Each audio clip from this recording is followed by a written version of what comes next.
ഇതാ ഈ രാത്രി ഒരു കൊല്ലത്തെ ബജറ്റ് അവതരണം നടക്കാൻ പോവാൻ, ഒരൊറ്റ വർഷത്തെ. ഈ രാത്രി തീരുമാനിക്കുകയാണ് അടുത്ത ശഅബാൻ മാസത്തിന്റെ 15-ന് മുമ്പ് ആരൊക്കെ പനവൂരിന്റെ ഖബർസ്ഥാനിൽ മറമാടപ്പെടുമെന്ന്. സജീർ ഫൈസിയുടെ ഉമ്മ മരിച്ചിട്ട് 5 ദിവസമാണ്.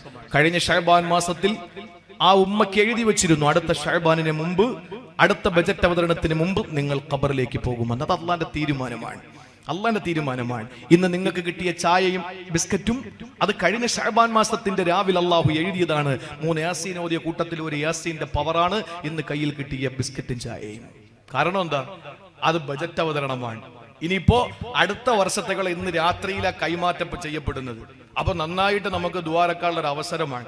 അതുകൊണ്ട് ഇൻഷാ അല്ലാഹ് വിശ്വാസികൾ ഒരുമിച്ച് കൂടുന്നിടത്ത് ദുആക്ക് ഇജാബത്ത് ഉണ്ടാവും. ചോദിക്കുന്നവൻ ആരും ആവട്ടെ, പക്ഷെ ഇരിക്കുന്നവരൊക്കെ ശ്രേഷ്ഠതയുള്ളവരാണ്. അതുകൊണ്ട് ഇൻഷാ അല്ലാഹ് നമുക്ക് ഒത്തിരി ദുആരക്കാനുണ്ട്. അത് കഴിഞ്ഞേ പോകാവൂ. മൂന്നാമതായി അള്ളാഹു പരിചയപ്പെടുത്തുന്നത്, നമ്മൾ അള്ളാഹു റബ്ബുൽ ഇസ്സത്തിനെ അനുസരിച്ചാൽ അവന്റെ സഹായം നമുക്ക് അടുത്താണ്. അനുസരിക്കാൻ നമുക്ക് കഴിയണം. താൽക്കാലികമായി നമുക്കതൊരു വിഷമമായി നമുക്ക് തോന്നിയേക്കാം. നോക്ക്, അള്ളാഹുവിന്റെ ഹബീബും സല്ലല്ലാഹു അലൈഹി വസല്ലമയും പ്രിയപ്പെട്ട സഹാബത്തിനെയും ജന്മനാട്ടിൽ നിന്ന്, പിറന്ന നാട്ടിൽ നിന്ന് പറഞ്ഞു വിട്ടു. എത്ര വർഷം? 53-ാമത്തെ വയസ്സിൽ ഹിജ്റ പോകുന്നു.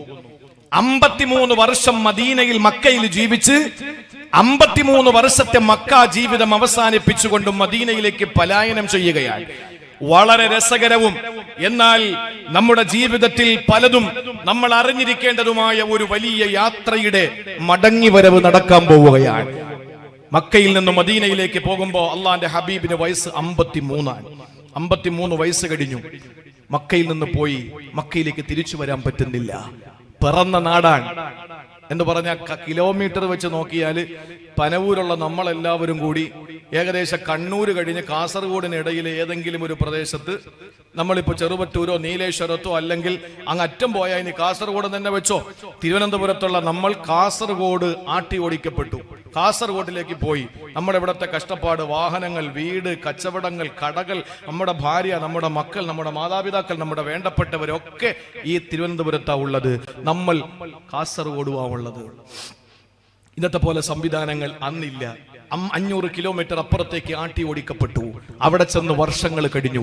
1 വർഷം കഴിഞ്ഞു, 2-ാം വർഷം ബദർ, 3-ാം വർഷം ഉഹദ്, 4-ാം വർഷം ബദർ സുഗ്റ, 5-ാം വർഷം അവിടെ കഴിഞ്ഞു. 6-ാം വർഷം എത്തിയപ്പോൾ അള്ളാന്റെ ഹബീബ് ഒരു സ്വപ്നം കാണുകയാണ്. ശ്രദ്ധിക്കും, 3-ാമത്തെ കാര്യമാണ് പറയുന്നത്. വളരെ ഗൗരവത്തോടുകൂടി, ഈ 2 കാര്യം കേട്ടതിനേക്കാൾ അതീവ ഗൗരവത്തോടുകൂടി നമ്മൾ കേൾക്കേണ്ട കാര്യമാണ്. അള്ളാഹുവിന്റെ ഹബീബ് കിടന്നുറങ്ങുമ്പോൾ, കാരണം ഇന്ന് മക്ക വിട്ടു വന്നിട്ട് 6 വർഷം പൂർത്തിയാവുകയാ. മക്ക എന്ന ജന്മനാട്, പിറന്ന നാട്, പിച്ചവെച്ച നാട്, ഓടിച്ചാടി കളിച്ച നാട്, ആ നാട്ടിൽ നിന്നിതാ ഓടിക്കപ്പെട്ട് 6 വർഷം കഴിയുകയാണ്. അള്ളാന്റെ ഹബീബിരാ സ്വപ്നം കാണുകയാണ്. എന്ത് സ്വപ്നമാണെന്നറിയോ? 1500ഓളം വരുന്ന അനുചരന്മാര് മൊത്തതാ ഉംറ ചെയ്യുന്നതായി, ഉംറ നിർവഹിക്കുന്നതായി സ്വപ്നം കാണുകയാ. ചാടി എഴുന്നേറ്റ് സഹാബത്തിനോട് പറഞ്ഞ, സഹാബാ നമുക്ക് പോയാലോ? മക്കയിലേക്ക് പോയി നമുക്കൊന്ന് ഉംറ ചെയ്താലോ? സഹാബാക്കൾക്ക് വലിയ സന്തോഷമായി. കാരണം എന്തെന്നറിയോ? 6 വർഷം കഴിഞ്ഞു മക്കളെ കണ്ടിട്ട്, പലരും 6 വർഷം കഴിഞ്ഞ് മാതാപിതാക്കളെ കണ്ടിട്ട്, പലരും ജന്മനാട്, വീട്, പിറന്ന നാട്, ഓടിച്ചാടി കളിച്ച നാട്, ഇത് കണ്ടിട്ട് 6 വർഷം കഴിഞ്ഞിരിക്കുകയാണ്. ഒപ്പം അല്ലാഹുവിന്റെ കഅബ ശരീഫ് കാണാമല്ലോ, ഒന്ന് ഉംറ ചെയ്യാമല്ലോ. പരിശുദ്ധമായ ഹജ്ജ് നിർവഹിക്കപ്പെടാൻ, ഉംറ ചെയ്യാനുള്ള മോഹം അവർക്ക് മനസ്സിലുണ്ടല്ലോ. ആ നിലയിൽ ഉംറ ചെയ്യാൻ വേണ്ടി 6-ാം വർഷത്തിൽ മദീനയിൽ നിന്നവർ ഇഹ്റാം കെട്ടുകയാ. 1500ഓളം വരുന്ന സഹാബാക്കളോടൊത്ത് ഹുദൈബിയ എന്ന് പറയുന്ന സ്ഥലത്തെത്തുമ്പോൾ മക്കയുടെ ബൗണ്ടറിക്ക്, ഹറമിന്റെ ബൗണ്ടറിക്ക് വെളിയിലാണ്. ഇനി ഇതിനകത്ത് കയറണമെങ്കിൽ അനുവാദം വേണോ? ഓടിച്ചെന്ന് അനുവാദം വാങ്ങാൻ ആരെയാണ് വിട്ടതെന്നറിയോ? തന്റെ 2 പൊന്നുമക്കളെ കല്യാണം കഴിച്ച റുഖയ്യായ ഉമ്മു കുൽസുവിനെ കല്യാണം കഴിച്ച മഹാനായ സയ്യിദുനാ ഉസ്മാൻ, ഇസ്ലാമിക് റിപ്പബ്ലിക്കിന്റെ 3-ാമത്തെ ചോദ്യം ചെയ്യപ്പെടാത്ത അമരക്കാര ഒരു ഭൗതിക സാമ്രാജ്യത്തിന്റെയും രണ്ട് ആത്മീയ ഒരു ആത്മീയ സാമ്രാജ്യത്തിന്റെയും രണ്ട് ഭൗതിക സാമ്രാജ്യത്തിന്റെയും അധിപനായി വാണരുളിയ സയ്യിദുനാ ഉസ്മാൻ ഇബ്നു അഫ്ഫാൻ റളിയല്ലാഹു തആല അൻഹു. സഹോദരങ്ങളെ, അന്ന് റസൂലുള്ളാഹിന്റെ സഹാബിയാണ്, അല്ലാഹുവിന്റെ ഹബീബിന്റെ സതീർത്ഥ്യനാണ്, റസൂലുള്ളാഹിനോടൊപ്പം എവിടെയും പോകുന്നയാളാണ്. മക്കക്കാർക്ക് ഏറ്റവും കൂടുതൽ ഇഷ്ടം ഉസ്മാനോടാണ്. നബി തങ്ങളോടൊക്കാൾ സ്നേഹം ഉസ്മാൻ ഇബ്നു അഫ്ഫാനോടയാ. അതുകൊണ്ട് ഉസ്മാൻ തങ്ങളെ വിളിച്ചിട്ട് ഹുദൈബിയയിൽ വെച്ചിട്ട് റസൂലുള്ള പറയുകയാണ്, ഉസ്മാനേ, മക്കയിൽ ചെന്നിട്ട് അവരോട് ചോദിക്കണം, ഞങ്ങൾ നിരായുധരാ, ഞങ്ങളുടെ കയ്യിൽ വാളുകളില്ല, ഞങ്ങളുടെ കയ്യിൽ പരിചകളില്ല, ഞങ്ങളുടെ കയ്യിൽ പടയങ്കികളില്ല, പടക്കോപ്പുകളില്ല, ഞങ്ങൾ വന്നത് ലക്ഷ്യം ഉംറ ചെയ്യലാണ്, അല്ലാതെ ആരെയും ഉപദ്രവിക്കാൻ ഞങ്ങൾ വന്നതല്ല, ആരോടും ഞങ്ങൾക്ക് വൈരാഗ്യമില്ല, ആരോടും ഞങ്ങൾക്ക് ദേഷ്യമില്ല, ഈ അനുവാദം ഒന്ന് വാങ്ങിത്തരണമെന്ന് ഉസ്മാൻ തങ്ങളെ പറഞ്ഞു വിടുമ്പോ മക്കക്കാർ അനുവാദം കൊടുക്കുമെന്ന് ന്യായമായും റസൂലുള്ളാഹി സ്വല്ലല്ലാഹു അലൈഹി വസല്ലം കരുതുകയാ. ഓടി വന്നു ഉസ്മാൻ ഇബ്നു അഫ്ഫാൻ തങ്ങൾ അവിടുത്തെ ഒരുപാട് ഫാസിസ്റ്റുകളോട് ചോദിച്ചു, അവിടുത്തെ സവർണ തമ്പുരാക്കന്മാരോട് ചോദിച്ചു, ഞങ്ങൾ വന്നത് ഉംറ ചെയ്യാനാണ്, വന്ന് തഹല്ലുലായി ഞങ്ങൾ അങ്ങ് പൊക്കോളാ, ഞങ്ങൾ 7 തവാഫ് കഴിഞ്ഞ് 2 റക്അത്ത് മഖാം ഇബ്രാഹിമിനെ നിസ്കരിച്ച് ഞങ്ങൾ സഫാ മർവയുടെ ഇടയിൽ സഈ ചെയ്തിട്ട് ഞങ്ങൾ തഹല്ലുലായി ഞങ്ങൾ അങ്ങ് പൊക്കോളാം, ഒരു ഉപദ്രവത്തിനും ഞങ്ങൾ വന്നതല്ല.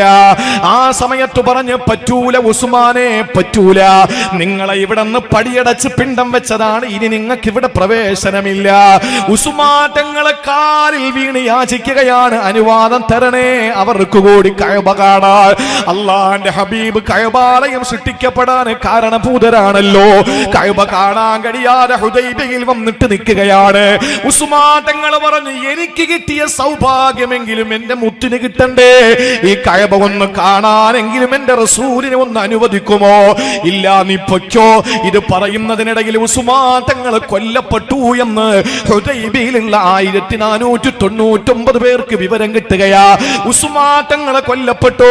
അംബാസഡർ കൊല്ലപ്പെടുന്നത് ന്യായീകരിക്കാൻ പറ്റില്ല, ദൂതൻ കൊല്ലപ്പെടുന്നത് ന്യായീകരിക്കാൻ പറ്റില്ല. ഉടനെ റസൂലുള്ളാഹി തങ്ങളെ സഹാബത്തിനോട് പറഞ്ഞു, എന്റെ ഉസ്മാനെ അവർ കൊന്നിട്ടുണ്ടെങ്കിൽ ഇതാ ഞാൻ കൈ നീട്ടുന്നു, നിങ്ങൾ വന്ന് കയ്യിലടിച്ച് സത്യം ചെയ്യുമോ? ഒരു വൃക്ഷത്തിന്റെ ചുവട്ടിൽ വെച്ച് റസൂലുള്ള ചോദിക്കുന്നു, എന്തു വന്നാലും നമ്മുടെ കൂടപ്പറപ്പിനെ കൊന്ന അവരോട് പക വീട്ടാനല്ലാതെ ഇനി ഒരു തീരുമാനത്തിലും നമ്മൾ പിന്നോട്ടില്ല, കയ്യിലടിക്കുമോ? 1498 പേരും അന്ന് കയ്യിലടിക്കുകയാ.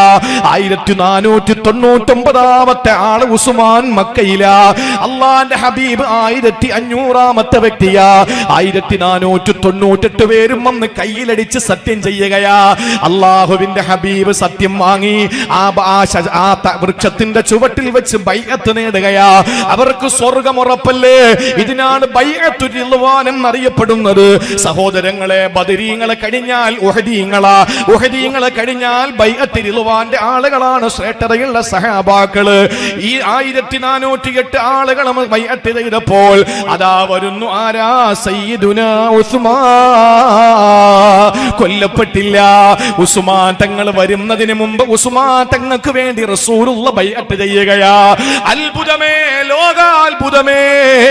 വീട്ടിനകത്തേക്ക് ഇരച്ചു കയറിയിട്ട് ഖുർആൻ ഓതിക്കൊണ്ടിരുന്ന ഉസ്മാൻ തങ്ങളെ താടി വലിച്ചു പിടിച്ചിട്ട് ആ ഉസ്മാൻ തങ്ങളുടെ ശരീരത്തിൽ വെട്ടി പീസാക്കി കൊന്നുകളഞ്ഞ കാപാലികന്മാര്, ഈ സമുദായത്തിന്റെ അകത്തുള്ള കാപാലികന്മാര്, അവരറിയാൻ വേണ്ടിയിട്ട് പിൽക്കാലത്ത് ഇത് ചർച്ച ചെയ്യപ്പെട്ടല്ലോ.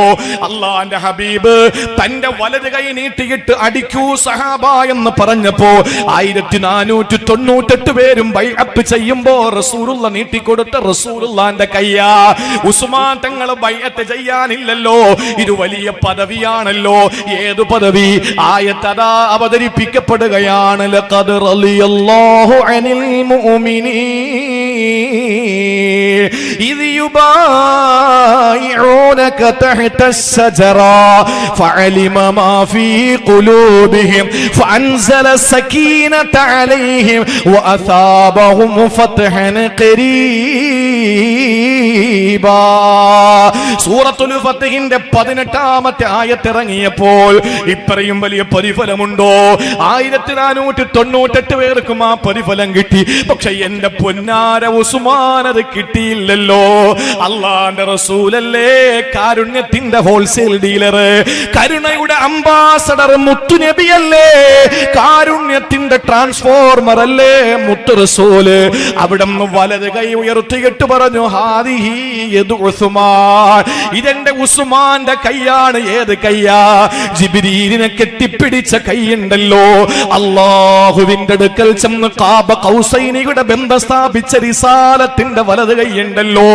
സ്വർഗത്തിന്റെ വാതിൽക്കൽ മുട്ടാൻ അല്ല ഭാഗ്യം കൊടുത്ത വലത് കൈയുണ്ടല്ലോ.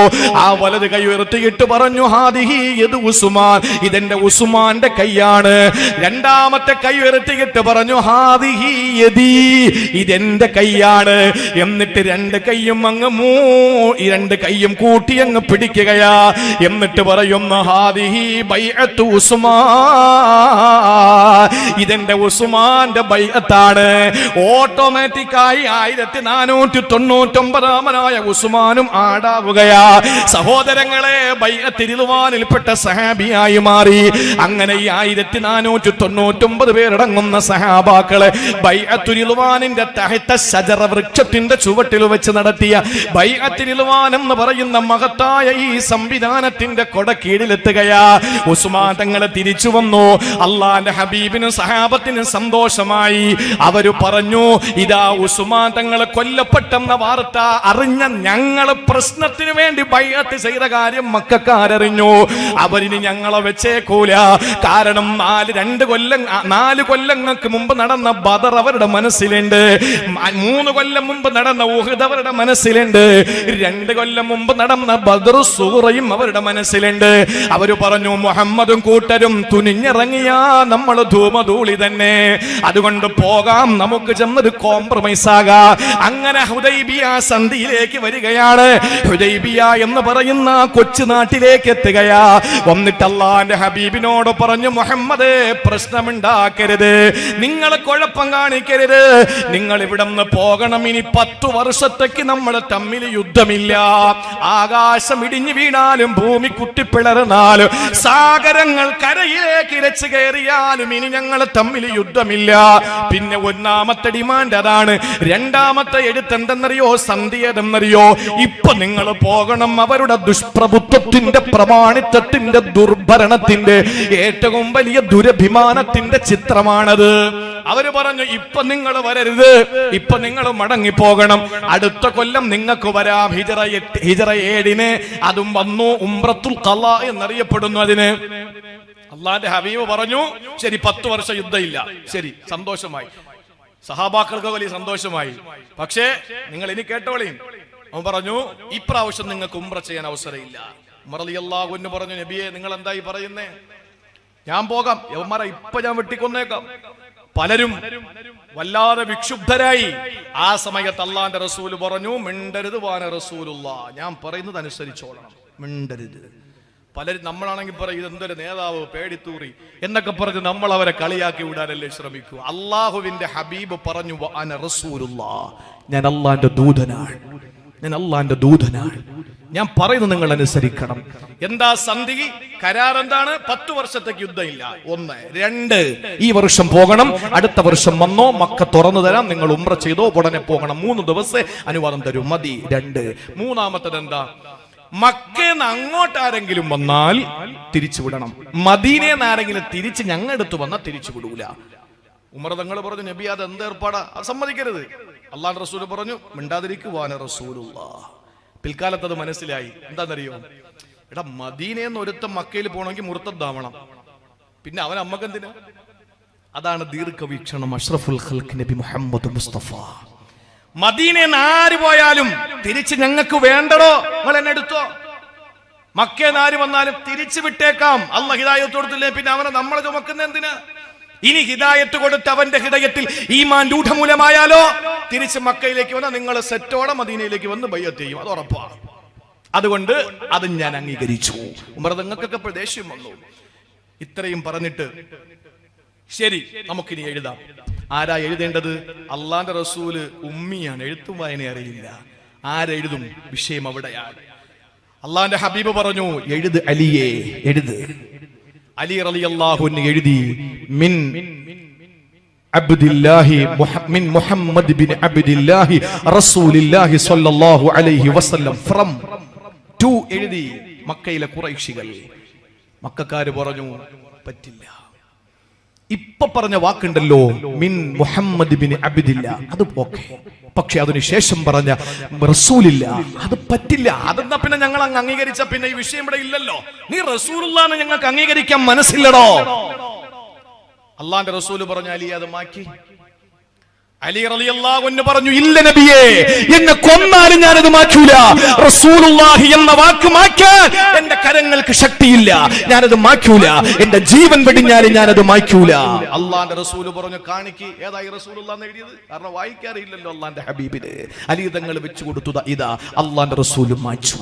എന്നിട്ട് പറഞ്ഞു, വഅന റസൂലുള്ളാഹി വഅന അബ്ദുല്ലാഹി വഅന ഹബീബുല്ലാഹി വഅന ഖൈറു ഖൽഖില്ലാഹ് എന്നും പറഞ്ഞു റസൂലുള്ളാഹി അവിടെ നിന്ന് ഒരൊറ്റ പ്രസംഗം കാഴ്ചവെച്ചു, മാച്ചു കൊടുത്തു. അതും സഹാബാക്കൾക്ക് ദഹിച്ചില്ല. പക്ഷേ അള്ളാഹുവിന്റെ ഹബീബായി എടുത്ത നിലപാട് പിൽക്കാലങ്ങളിൽ 10 വർഷത്തേക്ക് പിന്നെ യുദ്ധമില്ലല്ലോ, പിന്നെ യുദ്ധമില്ല, രേഖപ്പെടുത്തപ്പെട്ടിരിക്കുകയാണ്. പിന്നീട് രാജാക്കന്മാർക്ക് കത്തെഴുതാൻ തുടങ്ങി. ബഹ്റൈനിൽ കത്തെഴുതി, ബഹ്റൈനിലേക്ക് കത്തെഴുതുന്നു. അതുപോലെ തന്നെ വിവിധ രാജ്യങ്ങളിൽ കത്തെഴുതുന്നു. ആ കത്തെത്തുന്ന രാജാക്കന്മാർ റസൂലുള്ളാഹിനെ പറ്റി മനസ്സിലാക്കാൻ മദീനത്ത് വരുന്നു. മക്കക്കാരടുത്ത് വന്ന് ചോദിക്കുക, എങ്ങനെയുണ്ട്? ഒന്നും മിണ്ടാൻ പറ്റൂല, കാരണം രേഖപ്പെടുത്തിയിരിക്കാൻ, മിണ്ടരുത്, ഇനി നമ്മൾ തമ്മിൽ യാതൊരു പ്രശ്നങ്ങളും ഇല്ല. അവസാനം ഹിജ്റ 7-ാം കൊല്ലം ബൈഅത്തുൽ ഉംറത്തുൽ ഖളാ എന്ന് പറഞ്ഞ് തിരിച്ചു വരികയാണ്. പക്ഷേ ഇവിടെ മറ്റൊരു വിഷയമുണ്ടാകുന്നു, ശ്രദ്ധയോടെ നിങ്ങൾ കേൾക്കിൻ. ഒരു വലിയ വിഷയമുണ്ടാവുകയാണ്. അള്ളാഹുവിന്റെ ഹബീബ് നബി മുഹമ്മദ് മുസ്തഫ സല്ലല്ലാഹു അലൈഹി വസല്ലമ തങ്ങൾ പറഞ്ഞു, സഹാബ നമുക്ക് തിരിച്ചു പോവാം. നബിയെ, ഞങ്ങൾ വരില്ല, ഞങ്ങൾ കാര്യമൊക്കെ ശരിയാ, പക്ഷെ ഞങ്ങളുടെ നാട്ടിന്റെ തൊട്ടടുത്ത് നിന്ന് ആലോചിച്ച് നോക്കി, പനവൂരിറങ്ങാൻ കഴിയാത്ത ഒരാള് കല്ലിയോട് വന്ന് അവിടെ തടഞ്ഞു നിർത്തിയിട്ട് പോടാ നിന്റെ ജോലി നോക്കി എന്ന് പറഞ്ഞാൽ, പനവൂരിലെ വീടും വീട്ടിലെ ഭാര്യയും മക്കളും ഉമ്മയും സഹോദരങ്ങളും പഠിച്ച പള്ളിക്കൂടവും ഓതിപ്പടിച്ച മദ്രസയും നമസ്കരിച്ച നമസ്കാര സ്ഥലവും ഉപ്പാപ്പ കിടക്കുന്ന ഖബർസ്ഥാനം കാണാതെ തിരിച്ചു വീണ്ടും ഓളിപ്പോകേണ്ടി വരുന്ന ദുരവസ്ഥയെ പറ്റി ഒന്ന് ചിന്തിച്ചു നോക്ക്. കല്ലിയോട് നിൽക്കുന്ന നമ്മൾ എന്താ ചെയ്യുക? അത് തന്നെയാ ഹുദൈബിയിൽ വെച്ച് പറഞ്ഞു, ഞങ്ങൾ വരില്ല. അള്ളാന്റെ ഹബീബിന് ഒന്നും ചെയ്യാൻ പറ്റുന്നില്ല. അള്ളാന്റെ റസൂല് പറഞ്ഞു, നമുക്കൊരു കാര്യം ചെയ്യാം, മദീനയിൽ നിന്ന് ഇഹ്റാം കെട്ടി വന്നതാ, നമുക്ക് തഹല്ലുലാകാം. അതെങ്ങനെ തഹല്ലുലാകും നബിയെ ഉംറ ചെയ്യാതെ? എന്നാ ഫിരിയ കൊടുക്ക് മക്കളെ, ഒരാടിനെ അറുത്തു കൊടുക്ക്. ഉംറയിൽ എന്തെങ്കിലും വിഷയം വന്നാൽ അതല്ലേ പരിഹാരം? ഇല്ല നബിയെ, ഞങ്ങൾ തയ്യാറല്ല. അവസാനം ഒരു പെണ്ണിടപെട്ടു. ആർക്കാ? ഇസ്ലാമിൽ സ്ത്രീത്വത്തിന് സ്ഥാനമില്ല എന്ന് പറയുന്ന രാപ്രസംഗം നടത്തുന്ന അധികാരികൾ, കവലപ്രസംഗം നടക്കുന്ന ആളുകൾ, സ്ത്രീപക്ഷപാതികളെന്ന് അവകാശപ്പെട്ടുകൊണ്ട് ഇസ്ലാം സ്ത്രീകളെ പർദ്ദയ്ക്കുള്ളിലാക്കി അടുക്കളയിൽ തളച്ചിട്ടു എന്ന് പറയുന്ന നാമധാരികളായ ആളുകളുടെ മുമ്പിൽ ബൈഅത്തുൽ റിദ്വാൻ എന്ന് പറയുന്ന ഹുദൈബിയ സന്ധിയുടെ പ്രോജ്വലമായ ഒരു ദിവസത്തിന്റെ കുരുക്കഴിച്ചു കൊടുത്ത് പ്രശ്നത്തിന് പരിഹാരം തേടുന്നത് മഹദിയായ ഉമ്മു സലമ റളിയല്ലാഹു അൻഹയാണ്. ഉമ്മു സലമ റളിയല്ലാഹു തആല അൻഹ നബി തങ്ങളെ വിളിച്ചിട്ട് പറഞ്ഞു, ഇങ്ങ് വരി, എന്താ പ്രശ്നം? അവർ തഹല്ലുലാകാൻ പറഞ്ഞിട്ട് കേൾക്കുന്നില്ല. നബിയെ, ഇപ്പൊ അവരോട് പറഞ്ഞാൽ ഒന്നും അവർക്ക് തിരിയില്ല, വലിയ പ്രശ്നമാണ്. 1499 പേര് എന്തിന് തയ്യാറായി നിൽക്കാൻ? അവരുടെ വികാരം കൂടി അങ്ങ് മനസ്സിലാക്കണം. എന്താ ഞാൻ ചെയ്യേണ്ടത്? ഉമ്മു സലമ പറ. ഉമ്മു സലമ പറഞ്ഞു, നിങ്ങൾ ചെയ്യുന്നതൊക്കെ അവര് ചെയ്യൂലേ? അതെ. നിങ്ങൾ പോയി അങ്ങ് മൊട്ടയടിക്ക്, വിഷയം തീർന്നില്ലേ? നിങ്ങൾ പോയി തലമുണ്ടനം ചെയ്യ്. അള്ളാഹുവിന്റെ റസൂൽ അവിടെ നിന്ന് പോയി 1499 പേര് നോക്കി നിൽക്കുമ്പോൾ തവാഫ് ചെയ്യാതെ, സഈ ചെയ്യാതെ, മർവയിലെത്താതെ, സഫയിലെത്താതെ, മുൽതസം കാണാതെ, പരിശുദ്ധ മീസാബിന്റെ ചുവട്ടിൽ റുക്നുൽ യമാനിൽ, റുക്നുൽ ഹറമിൽ, റുക്നുൽ ഇറാഖിൽ, റുക്നുൽ ഷാമിലെത്താതെ, പരിശുദ്ധ കഅബാലയത്തെ കാണാതെ ഒരു ഉംറ നിർവഹിച്ചവനെ പോലെ റസൂലുള്ള തലമുണ്ടനം അങ്ങ് ചെയ്യുകയാ. 1499 പേര് തലവടിക്കുകയാ. അനുസരണ അനുസരണയോടെ മുസ്തിഈന സാമിഈ എല്ലാവരും ഇതാ മദീനയിലേക്ക് പോവുകയാ. മനസ്സ് നീറുന്ന വേദനയോട് പോകുന്നവരാ. ഇത് താൽക്കാലികമായി അവർക്ക് ക്ഷീണമുണ്ടാക്കിയെങ്കിൽ പോലും സഹോദരങ്ങളെ, ഒരൽപ്പം പിന്നോട്ട് മാറുന്നത് വിജയത്തിൽ പരാജയമാണെന്ന് കരുതി പോകരുത്. കാരണം എന്തെന്നറിയോ? ഏറ്റവും നല്ല വിജയത്തിന് സമ്മാനം കൊടുക്കുന്ന പല മത്സരങ്ങളും പനവൂരിന്റെ ഹൃദയഭാഗത്ത് നടന്നിട്ടുണ്ട്. എല്ലാം മുന്നോട്ട് വെക്കുന്ന കാലിനെല്ലാം ഒന്നാം സമ്മാനം കിട്ടുക. ചില കാലുകൾ പിന്നോട്ട് വെച്ചാലും അതിന് ഒന്നാം സമ്മാനമാണ് വടംവലി പോലെ. വടംവലിക്ക് മുന്നോട്ട് വെച്ചാൽ തോറ്റല്ലേ പോവുക, വടംവലിക്ക് പിന്നോട്ട് കാല് വെക്കുമ്പോഴല്ലേ ഫസ്റ്റ് കിട്ടുക. അതുപോലെ ചില ആളുകൾക്ക് ചില ഘട്ടങ്ങളിൽ നമ്മൾ പിന്നോട്ട് മാറുമ്പോഴാണ് വിജയശ്രീലാളിതരാകുന്നത്. ചിലരോ ക്ഷമിക്കും നീ ധരിക്കും മൂടനാ, വില്ലിന്റെ പിറകോട്ടുള്ള നീക്കം എന്തിനാ. പനവൂരിന് മറക്കാൻ കഴിയാത്ത നാമമേ തഴവാ. നവ്വറല്ലാഹു മർഖദാ. പറഞ്ഞതെന്താണ്? ചിലരോ ക്ഷമിക്കും നീ ധരിക്കും മൂഢനാ, വില്ലിന്റെ പിറകോട്ടുള്ള നീക്കം എന്തിനാ. വില്ല് കൊലക്കുമ്പോൾ പിറകോട്ടല്ലേ വലിക്കുക. ആളുകൾ കരുതും എന്തിനാ പിന്നോട്ട് പോകുന്നത്. എപ്പറ പിന്നോട്ട് അതിന്റെ വില്ലിനെ വലിക്കുമോ അസ്ത്രം അത്രയും വേഗത്തിലല്ലേ മുന്നോട്ട് കുതിക്കുക. അള്ളാന്റെ ഹബീബിനു സംഭവിച്ചത് തന്നെയാ. സഹോദരങ്ങളെ, പരിശുദ്ധമായ മക്കം ഫത്ഹ് വന്നു, ഖൈബർ ഫത്ഹായി. അല്ലാഹുവിന്റെ ഖുർആന്റെ വാക്ക് നിങ്ങൾ നോക്ക്. ലഖദ് റളിയല്ലാഹു അനിൽ മുഅ്മിനീന ഇദ യുബായിഊനക തഹത അശ്ശജറ. വൃക്ഷത്തിന്റെ ചുവട്ടിൽ വെച്ച് ബൈഅത്തുൽ റിദ്വാനിൽ പങ്കെടുത്ത സഹാബാക്കളാകുന്ന മുഅ്മിനീങ്ങളെ അല്ലാഹു തൃപ്തിപ്പെട്ടിരിക്കുകയാ. ഫഅലിമ മാ ഫീ ഖുലൂബിഹിം. അവരുടെ ഹൃദയത്തിന്റെ ചലനങ്ങളെ ഗതിവിഗതികൾ അല്ലാഹുക്കറിയാം. ഫഅൻസല സകീനത അലൈഹി. അതുകൊണ്ട് തന്നെ അല്ലാഹു അവരെ സമാധാനം കൊണ്ട് പൊതിഞ്ഞു. വഅസാബഹും ഫത്ഹൻ ഖരീബാ. അവർക്ക് എത്രയും വേഗത്തിൽ ഒരു സുന്ദരമായ വിജയം അവർക്ക് അല്ലാഹു കൊടുക്കുകയും ചെയ്തു.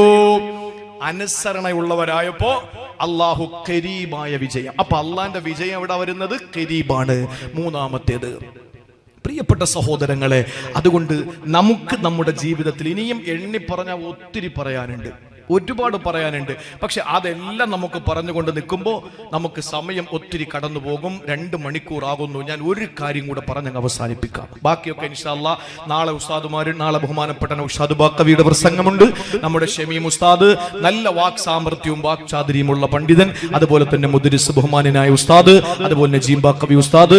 ഇരിക്കുന്നവരും ഇരുന്നവരും എല്ലാവരും അൽഹംദുലില്ലാഹ് പ്രഗത്ഭര് തന്നെയാണ്. ആദരണീയരായ നമ്മുടെ പ്രിയപ്പെട്ട ഉസ്താദുമാരുടെ പാദസ്പർശനം കൊണ്ട് ധന്യമായ മണ്ണാണ്. ഇതൊക്കെ നമ്മുടെ മുന്നിൽ ഉണ്ടാകുമ്പോഴും എന്റെ പ്രിയപ്പെട്ട സഹോദരങ്ങളെ, അറിവിൽ നമ്മൾ എല്ലാവരും അൽഹംദുലില്ലാഹ് ഈ വിഷയത്തിൽ നമ്മുടെ നാട്ടില് ഈ ഒരു പുതിയ ഒരു സംരംഭത്തിലേക്ക് നമ്മൾ കാലെടുത്ത് വെക്കുമ്പോൾ ഒരു പുതിയ സംരംഭം നമ്മുടെയൊക്കെ ജീവിതത്തിലെ അഭിമാന നിമിഷങ്ങൾ ജീവിതത്തിന്റെ നാളുകളിൽ കടന്നു വരികയാണ്. അല്ലാഹു റബ്ബുൽ ഇസ്സത്ത് അതിന് തൗഫീക്ക് നൽകട്ടെ. ഹൃദയം കൊണ്ട് അടുക്കാനും, ശരീരം കൊണ്ട് അടുക്കാനും, മനസ്സുകൊണ്ട് അടുക്കാനും, സമ്പത്ത് കൊണ്ട് അടുക്കാനും അല്ലാഹു നമുക്ക് തൗഫീക്ക് നൽകട്ടെ. കാര്യം ഞാൻ ഇൻഷാ അല്ലാഹ് അവസാനം പറയാം. ഒരു കാര്യം കൂടി ഞാൻ പറഞ്ഞോട്ടെ സഹോദരങ്ങളെ, അല്ലാഹുവിന്റെ ദുആരക്കുന്നവന് അല്ലാഹു ഉത്തരവുമായിട്ട് ഖരീബാണ്. പീഡിപ്പിക്കപ്പെടുന്നവൻ അല്ലാഹു നസ്ർ സഹായവുമായിട്ട് ഖരീബാണ്. അതുപോലെ അനുസരണയുള്ളവന്റെ മുമ്പിൽ അല്ലാഹു വിജയവുമായിട്ട് ഖരീബാണ്. ഇതൊക്കെ നിലനിൽക്കുമ്പോഴും അല്ലാഹുവിനെ പണിയാൻ നിന്നാൽ ഇന്നഹും യക്കീദൂന, അവർ പണിയും വാക്കീദു കൈദ, ഞാനും പണി കൊടുക്കുമെന്ന് അല്ലാഹുവിന്റെ ഖുർആൻ. അത് പറയാൻ വേണ്ടി അല്ലാഹു പറഞ്ഞ വാക്ക് എന്താണെന്നറിയോ? എന്താ അല്ലാഹു പറഞ്ഞത്? അല്ലാഹു പറഞ്ഞ വാക്ക് നിങ്ങൾ കേട്ടോ. وَيَا قَوْمِ هَٰذِهِ نَاقَةُ اللَّهِ لَكُمْ آيَةٌ فَذَرُوهَا تَأْكُلْ فِي أَرْضِ اللَّهِ وَلَا تَمَسُّوهَا بِسُوءٍ فَيَأْخُذَكُمْ عَذَابٌ قَرِيبٌ. മുജീബ്. അള്ളാഹുവിന്റെ വാക്കിൽ ഒരക്ഷരം പോലും വ്യത്യാസമില്ല. ഇതാരെ പറ്റിയാണ് പറഞ്ഞതെന്നറിയോ? സഹോദരങ്ങളെ, കാലഘട്ടത്തിന്റെ കുത്തൊഴുക്കിന് എതിരെ നീന്തേണ്ട നമ്മൾ അതിനോടൊത്തു നമ്മൾ നീന്തിപ്പോയാൽ വടക്കൻ ജില്ലകളിലുള്ള ഒരു വലിയ തോന്നിയാസം തെക്കൻ ജില്ലകളിൽ അള്ളാന്റെ തൗഫീക്ക് കൊണ്ട് ഇല്ല. ഇത് ലൈവായിട്ട് കേരളത്തിലും അതുപോലെ വിദേശ രാജ്യങ്ങളിലും കാണുന്നുണ്ട്. എല്ലാ ജില്ലക്കാരും കാണുന്നുണ്ട്. നാളെയും ഞാൻ പോകേണ്ട കാസർഗോഡ് ജില്ലയുടെ ചെറുക്കളയിലാണ്. അവിടുത്തെ കാര്യം തന്നെയാണ് ഞാൻ നിങ്ങളോട് പറയുന്നത്. കാസർഗോഡ് ജില്ല മുതൽ ഏകദേശം മലയാളത്തിന്റെ മലർവാടിയിലെ ഏറ്റവും മഹിതമായ ചരിത്രങ്ങൾക്ക് സാക്ഷ്യം കുറിച്ച മലബാറിന്റെ മണ്ണിലൊക്കെ തുടക്കം കുറിച്ചുപോയ ചില കോമാളിത്തരങ്ങളുണ്ട്. വിവാഹത്തിന്റെ പേരിൽ, സൽക്കാരത്തിന്റെ പേരിൽ കാണിച്ചു കൂട്ടുന്ന കോപ്രായങ്ങള്. മഞ്ഞ കല്യാണം എന്ന പേരിൽ തിരുവനന്തപുരത്തെ പേരൂർക്കടയിൽ നിന്ന് കിട്ടുന്ന കാർഡ് മഞ്ഞ കാർഡാടോ, ഊളംപാറയെന്ന് കിട്ടുന്ന മഞ്ഞ കാർഡാ. കുതിരവട്ടത്തെ കോഴിക്കോട് കുതിരവട്ടത്ത് കിട്ടുന്നതും മഞ്ഞ കാർഡാ. ഇതിനല്ലേ മഞ്ഞ കല്യാണം എന്ന് പറയുന്നത്? ആരുടെ സംസ്കാരമാണോ? ആരാ നിന്നെ ഇത് പഠിപ്പിച്ചത്? മുഹമ്മദ് റസൂലുള്ളാഹിന്റെ സംസ്കാരമാണോ? അബൂബക്കർ സിദ്ദീഖിന്റെ സംസ്കാരമാണോ? ഉമറുൽ ഫാറൂഖിന്റെ സംസ്കാരമാണോ? നമ്മുടെ നാട്ടിലൊന്നും അതെത്തിയിട്ടില്ല എന്നാ കരുതുന്നത്. അള്ളാഹു കാത്തുരക്ഷിക്കട്ടെ. കല്യാണത്തിന്റെ അന്ന് ഉസ്താദിന്റെ വക അൽ ഫാത്തിഹ, തലേ ദിവസം മോദീന്റെ വക ഒരു കോഴിയെറുപ്പ്, അതിന്റെ തലേ ദിവസം നടക്കുന്നത് എന്താണ്? മഞ്ഞ കല്യാണം. അരുത് മുസ്ലിമേ, അരുത് മുസ്ലിമേ. ഇതൊരു സംസ്കാരമാണ്, നൂറ്റാണ്ടുകളുടെ പാരമ്പര്യമാണ്. ആ കാണുന്ന മദ്രസ കെട്ടിടം ഏകദേശം 180 കൊല്ലത്തെ പഴക്കമുണ്ട്. ഒരു നൂറ്റാണ്ടിൽ 1.5 നൂറ്റാണ്ടും പിന്നെ 3 പതിറ്റാണ്ടും പഴക്കമുള്ളതാ. നമ്മുടെ നാട് പാരമ്പര്യം അവകാശപ്പെടുന്ന നാടാ. കൊച്ചു പൊന്നാനിയല്ല പ്രിയപ്പെട്ടവരെ, ഒറിജിനൽ പൊന്നാനി തന്നെയാ. മതപരമായി ഇവിടുന്ന് കേരളത്തിന്റെ പല മേഖലകളിലും ഏറ്റവും വലിയ ഖ്യാതി നേടിയ പ്രിയപ്പെട്ട മഹാരഥന്മാര് അവരെല്ലാവരും ഇന്ന് പരിശുദ്ധമായ ദീനിന്റെ പ്രബോധകരാകുമ്പോ അവർക്ക് വെള്ളം കൊടുത്ത മണ്ണാണ് പനവൂര്, അവർക്ക് വളമിട്ട മണ്ണാണ് പനവൂര്. KM അബ്ദുൽ കരീം ഉസ്താദിന്റെ മണ്ണ് പനവൂര്, എന്നെ ഉസ്താദിന്റെ മണ്ണ് പനവൂര്. പ്രിയപ്പെട്ടവരെ, നമ്മുടെ മഹത്വക്കളായ പൂർവ്വസൂരികളുടെ മണ്ണാണ് പനവൂര്. പനവൂരിന്റെ മണ്ണ് ഏതൊരു മണ്ണെടുത്തു മണത്താലും പരിശുദ്ധ ദീനിന്റെ പരിമളം കാണുമെങ്കിൽ കേരളത്തിന്റെ തെക്കൻ ജില്ലകളിൽ ഏതെങ്കിലും ഒരു മണ്ണിനതിന് അവകാശപ്പെടാൻ കഴിയോ? വല്ലാഹി അത് പനവൂർ തന്നെയാണ്.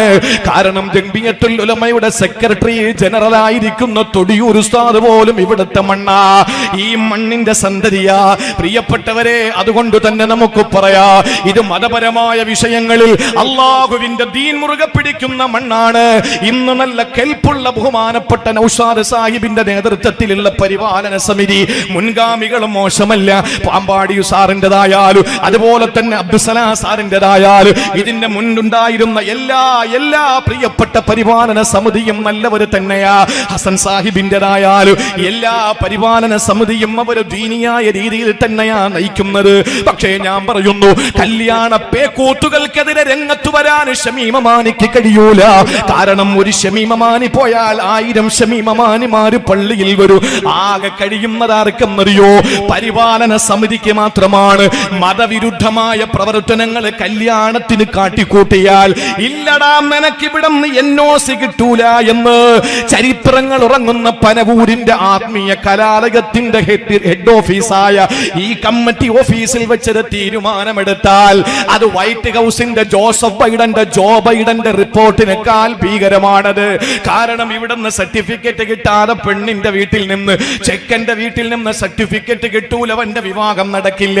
പ്രിയപ്പെട്ടവരെ, മതപരമായ വിഷയത്തിൽ നമ്മൾ അല്പം കൂടി ശ്രദ്ധിക്കണമെന്ന് പറയുമ്പോ നമ്മൾ മോശക്കാരാണെന്നതല്ല, 4 ഭാഗത്തും ഇതിലുള്ള വിശുദ്ധമായ ദീനീ വിരുദ്ധത പ്രകടിപ്പിക്കുമ്പോ നമ്മൾ കുത്തൊഴുക്കിൽ പെട്ടുപോകാതെ, നിങ്ങൾ കണ്ടിട്ടില്ലേ മലവെള്ളപ്പാച്ചിൽ വരുമ്പോൾ ടെൻകണക്കിന് ഭാരമുള്ള ആന ഒഴുകി വരികയാണ്.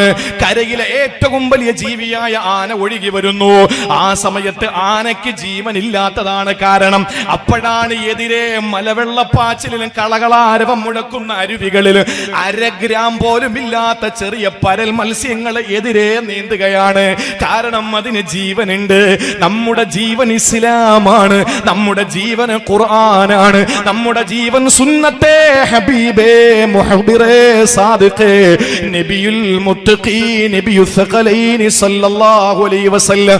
അതുകൊണ്ട് പ്രിയപ്പെട്ടവരെ, നമ്മുടെ നാട് സുന്നത്തിൽ അധിഷ്ഠിതമാകണം, നമ്മുടെ നാട് സുന്നത്ത് കൊണ്ട് ഹയാത്താകണം. അല്ലാഹു അതിന് തൗഫീക്ക് നൽകട്ടെ. അതല്ലാതെ ഒരു പ്രവൃത്തി നമ്മുടെ ഭാഗത്ത് നിന്നുണ്ടായാൽ, ഇസ്ലാമിന്റെ ചിഹ്നങ്ങളെ ആക്ഷേപിച്ചാൽ, ഈ തൊപ്പിയും ഈ ഷാളും ഇസ്ലാമിന്റെ ഷിആറാണ്, ഇതുകൊണ്ട് ഞാൻ സൂക്ഷിക്കേണ്ട പലതുമുണ്ട്. ഇത് ഞാൻ സൂക്ഷിക്കുമ്പോൾ എന്തെങ്കിലും ഒരു വിഷയം ഉണ്ടായി പോയാൽ അബ്ദുൽ അസീസിന്റെ മകൻ നവാസിന് വരുന്ന കളങ്കമല്ല, അത് ദീനിന്റെ വക്താക്കൾക്ക് പ്രബോധകന്മാർക്ക് വരുന്ന ഒരു കളങ്കമാണ്. കാരണം ഒരു പർദാദ് ഇസ്ലാമിന്റെ ഐഡന്റിറ്റിയാ, നിസ്കാരത്തഴമ്പ് ഇസ്ലാമിന്റെ ചിഹ്നമാ. അതുകൊണ്ട് പ്രിയപ്പെട്ടവരെ, ചിഹ്നങ്ങളെ നമ്മൾ സൂക്ഷിക്കണം. അതിന്റെ ഏറ്റവും വലിയ തെളിവേതെന്നറിയോ? അള്ളാഹുവിന്റെ പ്രവാചകന് സാലിഹ് നബി അലൈഹിസ്സലാം ദഅവത്ത് ചെയ്തുകൊണ്ടിരിക്കുമ്പോൾ ശത്രുക്കൾ പറഞ്ഞു, സാലിഹേ, നീ പ്രവാചകനാണെന്ന് ഞങ്ങൾ അംഗീകരിക്കണമെങ്കിൽ ഞങ്ങൾ പറയുന്നത് നീ ചെയ്യണമെന്താ? നിങ്ങൾ പറഞ്ഞാൽ ചെയ്യാ. ഒരു വലിയ പാറ കാണിച്ചു കൊടുത്തിട്ട് പറഞ്ഞു, പാറയിൽ നിന്ന് ഗർഭിണിയായ ഒരു ഒട്ടകം പുറത്തു വരട്ടെ. വെറും ഒട്ടകമല്ല, ഒരു ഗർഭിണിയായ ഒട്ടകം പുറത്തു വരട്ടെ എന്ന് പറഞ്ഞപ്പോൾ അള്ളാഹുവിനോട് സാലിഹ് നബി ദുആ രക്കുകയാ, അള്ളാഹുവേ, ഇവിടെ നാണം കെടുന്നത് ഞാൻ മാത്രമല്ല, നിന്റെ ദീനാണ് റബ്ബേ, നീ അതിന് ഭാഗ്യം തരണേ അല്ലാ. സാലിഹ് നബി ദുആ ചെയ്തപ്പോ പാറയിൽ നിന്ന് പേറ്റുനോവിന്റെ ഞരക്കം വന്നു. ലേബർ റൂമിനകത്ത് പേറ്റുനോവിന്റെ വേദനയിൽ പുളയുന്ന പെണ്ണിന്റെ ഞരക്കമുണ്ടല്ലോ, ആ ഞരക്കം എന്നെന്നാണ് തഫ്സീറിൽ കാണുന്നത്. പാറയിൽ നിന്ന് പേറ്റുനോവിന്റെ ഞരക്കം വരുന്നു. ഉടനെ പാറ പിളരുന്നു, ഗർഭിണിയായ ഒട്ടകം പ്രസവിക്കപ്പെടുന്നു. അള്ള പറഞ്ഞു, തൊട്ടുപോകരുത്, അതിന് വെള്ളം കുടിക്കണം.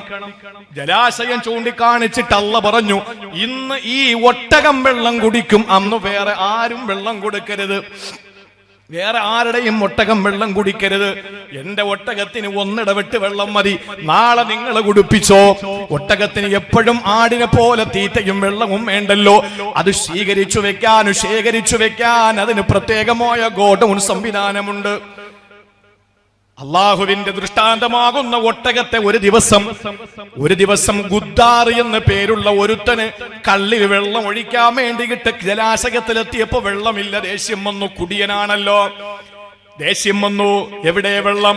സാലിഹിന്റെ ഒട്ടകം അത്രയും മോന്തി കുടിച്ചു, ദേഷ്യമടക്കാൻ കഴിയുന്നില്ല.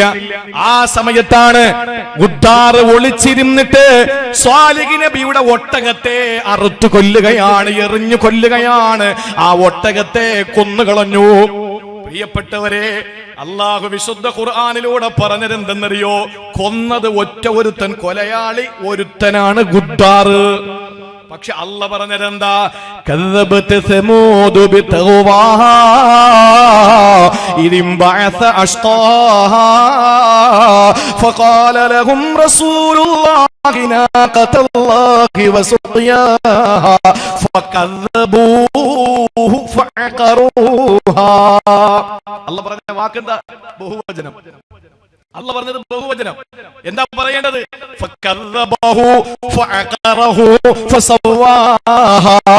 അങ്ങനെയാ ഖുർആൻ പറയേണ്ടത്. കാരണം ഒറ്റ ഒരുത്തനാ കൊന്നത്. പക്ഷെ അല്ല പറഞ്ഞ എന്താ? അവർ എല്ലാവരും കൂടി കളവാക്കി,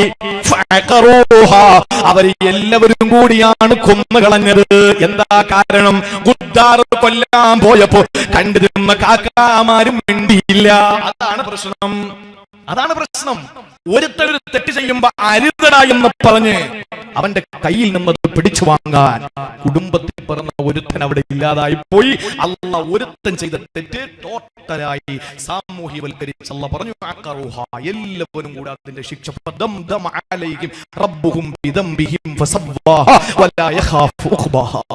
അല്ല പറഞ്ഞ വാക്ക് അങ്ങനെയാ. ഇത് പറഞ്ഞിട്ട് അല്ലാഹു പറയാണ്, എന്റെ ജനതയെ, ഇത് നിങ്ങൾ പറഞ്ഞ ദൃഷ്ടാന്തമാണ് റബ്ബിന്റെ ഒട്ടകം.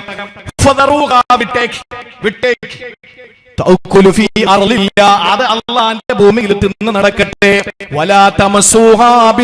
നിങ്ങൾ അതിനെ കൊല്ലരുത്, നിങ്ങൾ അതിനെ ഉപദ്രവിക്കരുത്. അങ്ങനെ ഉപദ്രവിച്ചാലോ അള്ളാന്റെ ഫത്ഹ് കരീബാണ്, സഹായം വിജയം അടുത്താണ്. അള്ളാന്റെ നസ്ർ കരീബാണ്, സഹായം അടുത്താണ്. അള്ളാഹുവിന്റെ സാമീപ്യം അടുത്താണ്, കരീബാണ്. അതേ അല്ല തന്നെ പറയുന്നു, ഫയഖുദകും അദാബുൻ ഖരീബ്. എന്നോട് കളിക്കല്ലേടാ, കളിച്ചാൽ എന്റെ ശിക്ഷയും കരീബാണ്. എന്റെ ശിക്ഷയും കരീബാ, എന്റെ ഫത്ഹും നസ്റും മാത്രമല്ല, എന്റെ ഇഖാബും കരീബാ. അല്ലാഹു കാത്തുരക്ഷിക്കട്ടെ, അല്ലാഹു കാത്തുരക്ഷിക്കട്ടെ.